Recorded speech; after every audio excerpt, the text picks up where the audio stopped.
मैं DG doctor Surya Kumar Shukla सबसे पहले तो उत्तर प्रदेश पुलिस को बधाई देता हूं कि उन्होंने एक दुर्दांत अपराधी विकास दुबे को एक बहुत ही साहसिक मुठभेड़ में मार गिराया और भारतीय पुलिस सेवा का सेवानिवृत्त अधिकारी होने के नाते मैं एमपी पुलिस को भी धन्यवाद देता हूं कि उन्होंने बड़ी तत्परता से इस बदमाश की गिरफ्तारी में सहयोग किया। कई लोग ये विवाद उठा रहे थे कि ये आत्मसमर्पण है, गिरफ्तारी नहीं है।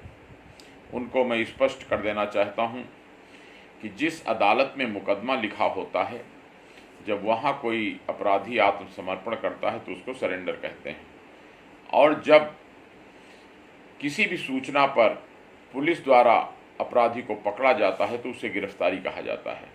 इस मूलभूत अंतर को बिना जाने बिना समझे कई लोग उसमें पुलिस की नाकामी बता रहे हैं कि ये सरेंडर हो गया, पुलिस ने गिरफ्तार नहीं किया। तो ये बिल्कुल बेबुनियाद बात है, गैर कानूनी बात कह रहे हैं। नंबर 3 बात ये भी है कि इस प्रकार की बातों को करने का कुछ फैशन बन गया है कि पुलिस नाकाम है, पुलिस फेल है, बिना ये समझे कि भाई जिस दिन पुलिस फेल हो जाएगी उस दिन सारा समाज असुरक्षित हो जाएगा। क्या चाहते हो कि पुलिस फेल हो जाए और सारा समाज असुरक्षित हो जाए? यही तो एक संस्था है जो सबसे ज़्यादा आपत्ति काल में लोगों को बचाती है। जब मुसीबत आती है तब लोग 112 नंबर 100 नंबर डायल करके पुलिस को याद करते हैं। तो कृपया पुलिसकर्मियों का मनोबल न गिराइए। कुछ और लेसन इस घटना से मिले हैं कि एक थाना अध्यक्ष विनय तिवारी ने वो सीओ साहब जो थे देवेंद्र मिश्रा, जिनकी हत्या की गई विकास दुबे और उसके साथियों द्वारा, शायद ये घटना न होती अगर इन दोनों अधिकारियों में कुछ मनभेद, कुछ मतभेद हो गया था तो इनको अलग अलग तैनात कर दिया जाना चाहिए था। और आगे के लिए ये एक शिक्षा है सभी प्रशासनिक और पुलिस अधिकारियों के लिए कि अगर उनके 2 मातहतों में आपस में कोई मतभेद हो तो उनको अलग अलग तैनात कर दो, ताकि ये इस प्रकार की दुर्घटना न हो, दुश्मनी इतनी न बढ़ जाए कि वो एक दूसरे की मुखबिरी करके जान से मारने की साजिश में शामिल हो जाएं। एक और पाठ इससे मिलता है कि देवेंद्र मिश्रा जिस प्रकार उनको प्रोजेक्ट किया गया विकास दुबे के सामने कि आपको इनकाउंटर करने के लिए आ रहे हैं, और विकास दुबे को ये विश्वास हो गया कि हाँ मुझे मारने आ रहे हैं। पुलिस सेवा एक सामाजिक सेवा है, सुरक्षा की सेवा है, इसलिए ऐसी स्थिति नहीं आने देनी चाहिए कि किसी अपराधी विशेष और किसी पुलिस अधिकारी या पुलिस कर्मचारी विशेष की इतनी दुश्मनी बढ़ जाए कि वो एक दूसरे को मरने मारने पर आमादा हो जाएं। बुद्धिमानी यही है इस प्रकार की दुर्घटनाएं न हो। इसके लिए अगर किसी पुलिस कर्मचारी या अधिकारी की व्यक्तिगत रंजिश की सीमा तक शत्रुता हो जाए किसी बदमाश से तो उसका स्थान परिवर्तन कर देना चाहिए। यही व्यवस्था के हित में है, यही उस अधिकारी की सुरक्षा के हित में है। एक तीसरा लेसन और है कि कोई भी भविष्य में विनय बंद हो गया, क्या आ गया, खत्म हो गई, जगह भर गई, कि कोई भी भविष्य में विनय तिवारी जैसा थाना अध्यक्ष न हो जाए जो अपने सीईओ को मुखबिरी देकर मरवाने के लिए किसी बदमाश से कहने लगे। तो इस पर बहुत निगरानी रखना जरूरी है कि कोई भी, एक तो बात बताई मैंने कि 2 मातहत अगर आपस में विवाद कर रहे हैं तो उनको अलग अलग कर दिया जाए। दूसरी बात कि किसी बदमाश से इतना ज़्यादा संबंध ना हो जाए तो इसके लिए अभी तक नहीं है पुलिस में एक क्रिमिनल इंटेलिजेंस सिस्टम जरूर बनाया जाना चाहिए। हर जिले में उसकी इकाई होनी चाहिए जो अपराधियों पर निगाह रखे, पता करती रहे कि कौन बदमाश क्या घटना करने वाला है। और एक और चीज़, जैसे मिलिट्री पुलिस होती है उस तरह से एक पुलिस पर निगरानी रखने वाली इकाई बनाई जानी चाहिए, क्योंकि बहुत बड़ा संगठन हो गया है। यूपी पुलिस भी लगभग 3 लाख लोग हैं। ऐसे में पुलिस पर निगरानी रखना भी एक बड़ा काम है, ताकि हमारे कोई पुलिस कर्मचारी अपराधियों से मेल जोल न बढ़ा लें। भ्रष्टाचार इसका एक प्रमुख कारण है, घूसखोरी, भ्रष्टाचार। तो इसका वो इकाई उस पर भी नज़र रखेगी और साथ ही ये इस प्रकार के जो अपराधियों से मेल जोल की समस्या है इस पे भी नज़र रखेगी। अब तात्कालिक ज़रूरत यह है कि पूरी उत्तर प्रदेश पुलिस की स्क्रीनिंग कर ली जाए, एक छानबीन करा ली जाए एलआईयू से या इंटेलिजेंस से कि कौन कौन लोग बहुत ज़्यादा घूसखोरी में लिप्त हैं और कौन लोकल बदमाशों से दोस्ती कर बैठे हैं। इनको तुरंत परिवर्तित कर दिया जाए और जो बहुत ज़्यादा भ्रष्टाचार में लिप्त हैं उनको ऐसी जगहों पर तैनात कर दिया जाए जहां जनता से घूस लेने का चांस कम से कम हो ना हो। और दूसरा और कदम हो सकता है कि उनकी संपत्तियां जब्त कर ली जाएं, ताकि इस तरह की प्रवृत्तियों को रोकथाम लगाई जा सके। इस तरह की प्रवृत्तियों पर एक और चीज़, भविष्य में कोई विकास दुबे न बने, यानी कि अपराधी बढ़ते न चले जाएं, इसके लिए समय से दंड और समय से उनको सुधार दोनों जरूरी हैं। अभी हमारे यहाँ जेलों में अपराधियों के सुधार का सिस्टम भी बड़ा कमज़ोर है। तो अपराधी सुधार योजना लागू करके जेलों में इन सबको सुधारा जाना चाहिए, प्रेरित किया जाना चाहिए। और एक इनकी मारक क्षमता को कम करने का एक आवश्यक उपाय है कि अपराध के द्वारा कमाई गई संपत्ति को जब्त करने का तुरंत एक कड़ा कानून यूपी कोका जैसे है उस तरह का बनाया जाना चाहिए।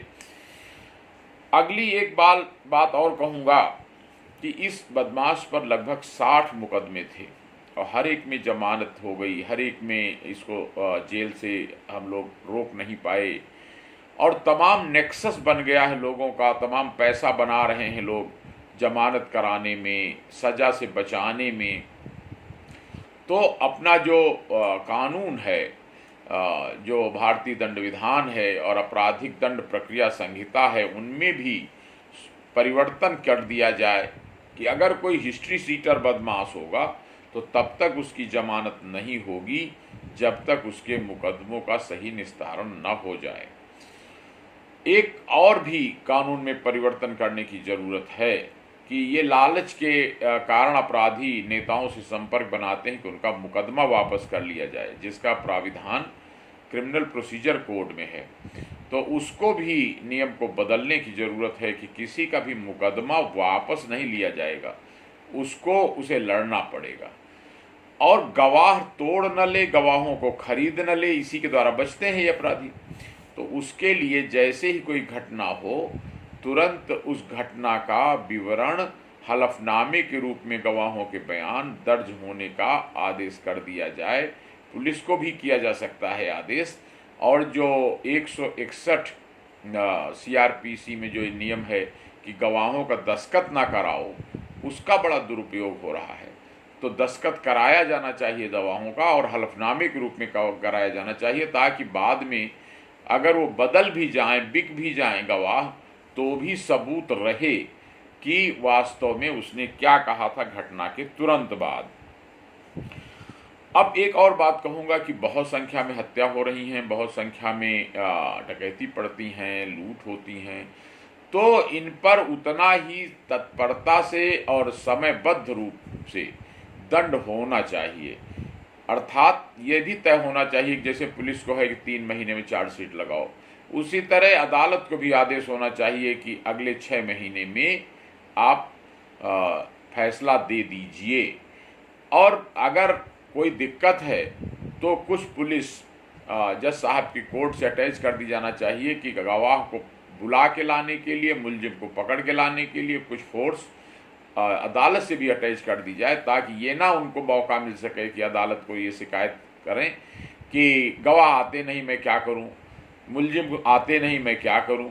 तो जो ये विंग है जिसकी ड्यूटी हो गवाह लाना और मुलजिम लाना, इसको कुछ संख्या में अदालत में भी संबद्ध कर दिया जाए।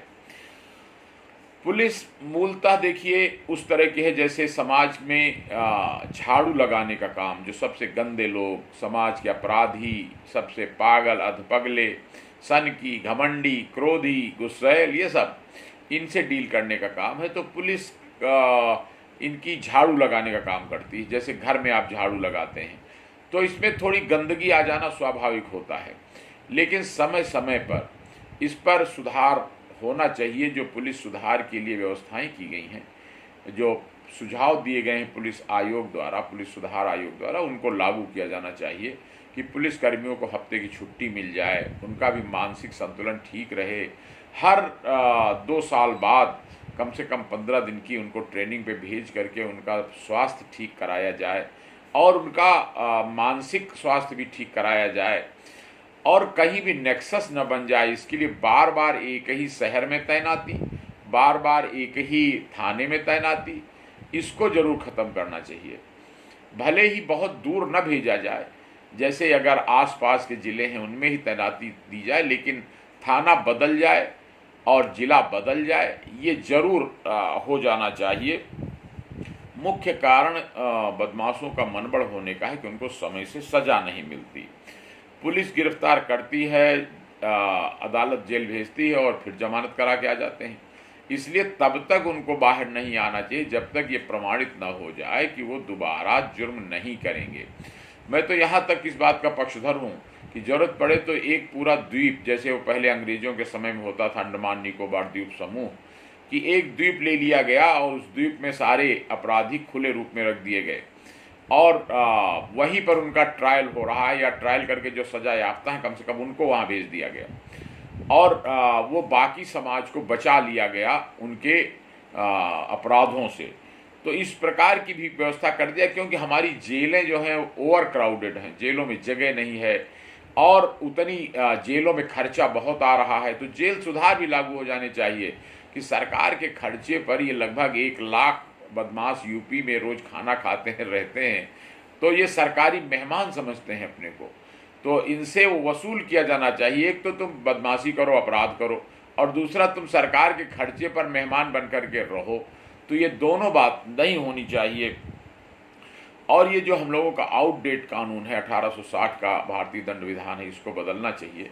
और 1973 की जो क्रिमिनल प्रोसीजर कोड है, जिसमें इस तरह की कई बातें लिखी हुई हैं जो अपराधियों को बचाती हैं, बड़ी जल्दी उनकी जमानत करने को अलाउ कर देती हैं और साथ ही सज़ा में बहुत बाधक हैं, तो ऐसे प्राविधान हटाए जाने चाहिए जो अपील पर अपील करके बचते हैं।